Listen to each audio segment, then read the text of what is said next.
Hello everyone, অসীমার কিচেনে আপনাদের সকলকেই স্বাগত।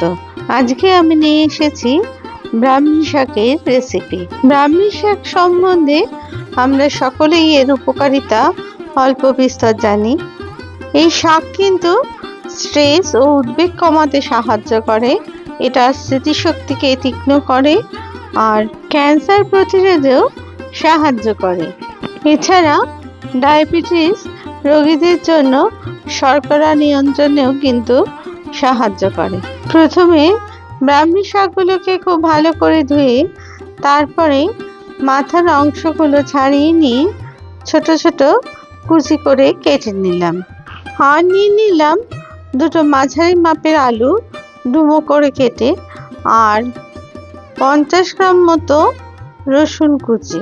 প্রথমে কড়াইতে সর্ষের তেল দিয়ে 100 মিলিলিটার মতো, তারপরে তার মধ্যে দিয়ে দিলাম আমি ফোড়নে কিছু পাঁচফোড়ন আর দুটো শুকনো লঙ্কা। তেলটা গরম হয়ে গেলে তার মধ্যে রসুন কুচিগুলো দিয়ে ভাজতে থাকলাম, যাতে রসুনগুলো একটু কাঁচা গন্ধটা দূর হয়ে যায় আর একটু লালচে ভাব এসে যায়। এই রসুন কুচিটা দিলে ব্রাহ্মী শাক খেতে কিন্তু খুবই ভালো লাগে, তার জন্য আমি এটা ব্যবহার করলাম। আপনারা যদি না চান রসুন কুচি নাও দিতে পারেন, সেক্ষেত্রে আপনারা শুধু পাঁচফোড়ন আর শুকনো লঙ্কার ব্যবহার করবেন। ভালো করে রসুন আর লঙ্কা ভাজা হয়ে গেলে এরপর এর মধ্যে দিয়ে দিলাম দুটো ডুমো করে যে আলু কেটে রেখেছিলাম, সেই আলু দুটোকে। এই আলুগুলো কিন্তু একটু ছোট সাইজের কেটেছি, কারণ যাতে করে সহজে ভাজা হয়ে যায় আর নরম হয়ে যায়। আলুটা ভাজতে ভাজতে যখন এর কালার চেঞ্জ হয়ে যাবে, হালকা ব্রাউন কালারে হয়ে যাবে, তখন এর মধ্যে আমি দিয়ে দিলাম 1 চামচ মতো নুন। আপনারা নুনটা আপনাদের স্বাদ অনুযায়ী অবশ্যই দেবেন। আর দিয়ে দিলাম 1/2 চামচ মতো হলুদ গুঁড়ো আর 1/2 চামচ মতো লাল লঙ্কার গুঁড়ো। সমস্ত উপকরণগুলো খুব ভালো করে ভেজে নিলাম। তারপরেই যখন ভাজা হয়ে গেল, এর মধ্যে দিয়ে দিলাম কুচিয়ে রাখা শাকের অংশগুলোকে। এই শাকটাকে কিন্তু এবার খুব ভালো করে ভেজে নিতে হবে। এই সময় গ্যাসের আঁচ কিন্তু আমি এখনো পর্যন্ত বাড়িয়ে রেখেছি।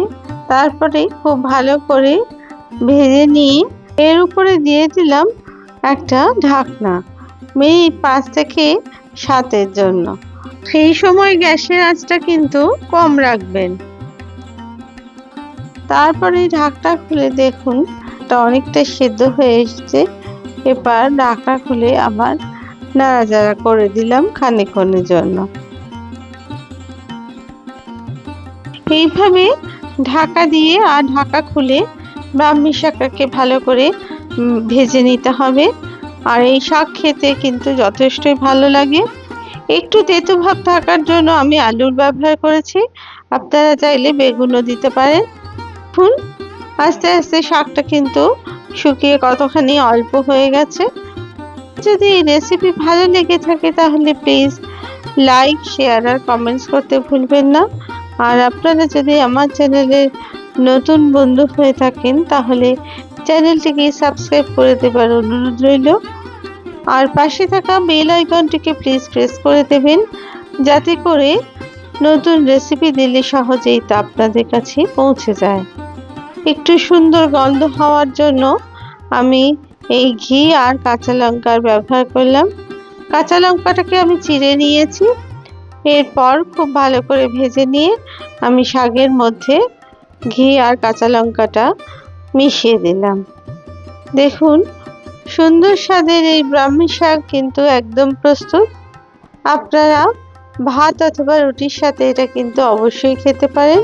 একটু তেতো ভাব হওয়ার জন্য আমি 1/2 চামচ চিনি দিলাম।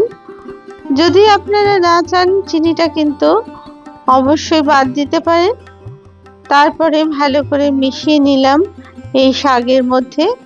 আরও মিনিট 5 ভেজে আমি এটা এবার গ্যাস বন্ধ করে দিলাম। এই শাক কিন্তু ছোট থেকে বড় সকলের জন্যই কিন্তু খুবই উপকারী শাক।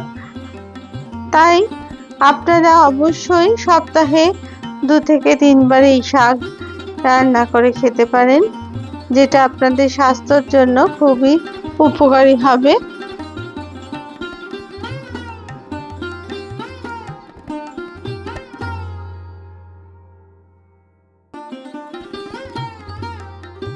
এবার আমি গ্যাস বন্ধ করে এটাকে একটা বাটির মধ্যে পরিবেশন করলাম। দেখুন কত সুন্দর সহজভাবে এই শাক খুব অল্প সময়ের মধ্যে রান্না করে ফেললাম। আপনারা প্লিজ কমেন্টসে জানাবেন আপনাদের কেমন লাগলো। আপনাদের প্রত্যেকটা কমেন্টস কিন্তু আমার কাছে খুবই মূল্যবান।